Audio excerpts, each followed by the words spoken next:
Not many problems that we have as a society cannot be resolved through architecture, because architecture is it.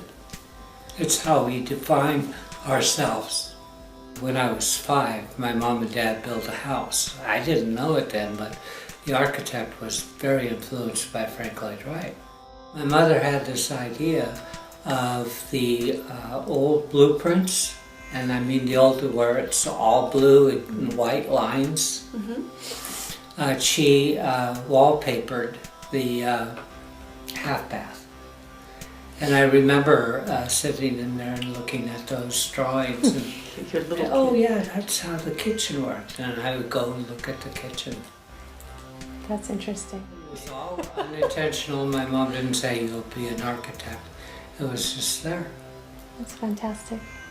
When Mr. Wright worked, and I tried to emulate that, when you design a building, you're actually walking through it. You cannot give to your profession anything more than what you are. So that the first great work of art that any architect or artist should make is themselves. Architecture is one of the least known art forms in America. It isn't until usually college you can find any class in architectural appreciation, whereas in Europe they live with architectural history and it's part of the curriculum. In 1980 I did the House of the Future, and it was top flight in technology. This is back when Star Wars, the original. Yeah. In fact, I remember driving to Motorola with my Star Wars t-shirt on. Say, hey, I have an idea for you guys. Designed all of the aesthetics on the 101 freeway on the Salt River Reservation. I did all of the designs. Oh, those are beautiful. And the supervision and work on it. And ADOT was the engineers.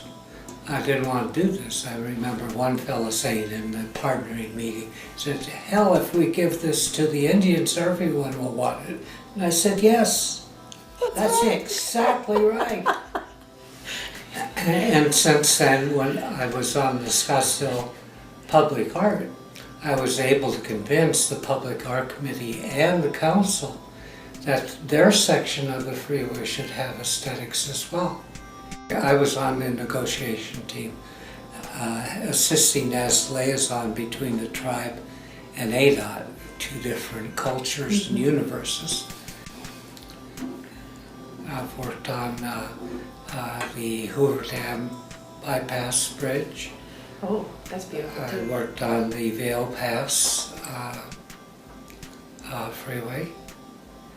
I've done similar work that I did for Salt River for the Las Vegas Paiute tribe. Oh wow. Busy. So, yeah, you've been very busy. Well, it's 33 years. That's a lot of accomplishment, and these are infrastructure things you're talking about. There are very few human problems that can't be resolved through architecture. When I did the relocation housing for the Pima Indians, one of the features was the child would be able to sleep on the bed and turn his head up and look through the clear-story window and see the stars as his ancestors did. It may not have changed a lot in the person's lives, but gave them an opportunity. It started them thinking differently. So, I love my skylight in the bedroom, yeah. where you can lie there and you'll see the birds fly over, you see the clouds moving, at night the stars. Yeah. It's wonderful. And then you'll see the teardrop soffit again, and that is what Mr. Schiffner is known for. You have to have bedrooms that have some sense of beauty, mystery, uniqueness.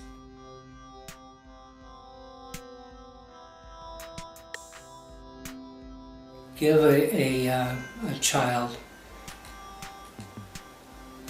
the habit of looking at things differently.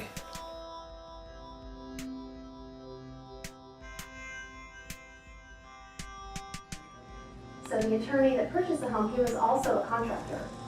He decided to hire Mr. Schiffner because he had all the works Mr. Schiffner had done throughout the years, and he thought, I'm going to see if someone can do something with this because there's so many different levels to the house. I want views. I want to be able to appreciate every level on my lot. There's this mountain here. I've got to use it to my benefit. So he came out, he listened to everything that Mr. Jensen said and just completely redesigned the whole house. Everyone remembers down to the smallest detail the bedroom they grew up in. And outside the window you saw the changing seasons, or sunny day or rainy day. And I spent years asking people in social, can you describe the building or the room that you grew up in? And almost everyone, down to the last square inch, the smell, the light, all of it, they would be able to describe to the last square inch. Interestingly, some could hardly remember it at all. If form follows thought, what the hell have we been thinking? It's the true for a piece of sculpture, a work of photography. So it's the intent. And the intent behind and driving this project was creativity. So that the architecture has a lot to do with things we don't see. The most unfortunate saying that we live and abide by is that beauty is in the eye of the beholder. But the truth is, beauty exists in spite of the eye of the beholder. It is separate, and it lives. There like this, and he looked at the house and he goes, the house, it's a sentence. It says something, period. And then he pointed to this little round thing, period. And so, what is the beauty? That it's appropriate. In all levels, it's appropriate. And then is when you get architecture that has life, and that life can be imparted to the occupants. And then they make it. Architecture for architects is sort of like a prodigy. You participate in the conception, you nurture, you help build up, and then eventually it belongs to the world.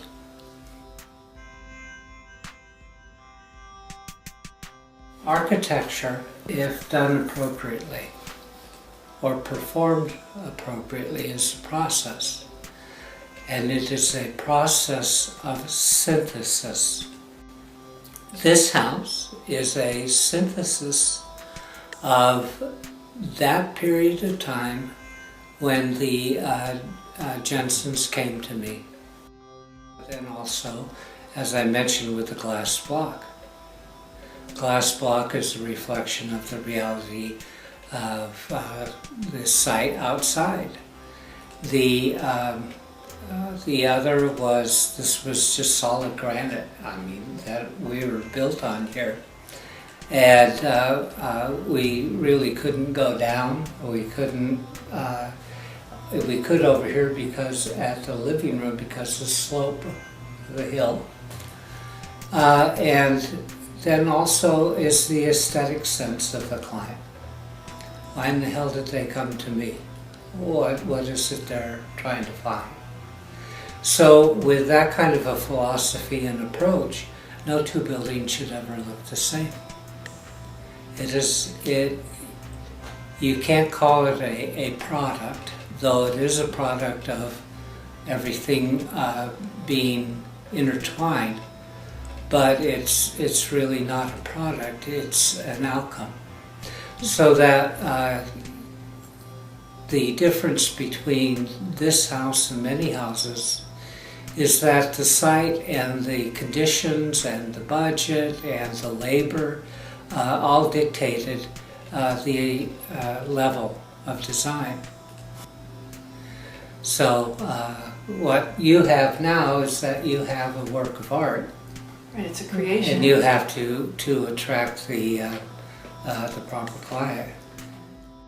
Thank you so much for coming and You're welcome. allowing us to listen to you and get these stories, because this house has a story now. A special thanks to Dr. Vernon and Dr. Louise Barksdale for offering their masterpiece home for sale and allowing me to introduce its grandeur back into the marketplace. A very special thanks to Mr. Charles Schiffner, the master architect, for his graciousness and time well spent with us and sharing his vision and passion for his love of architecture.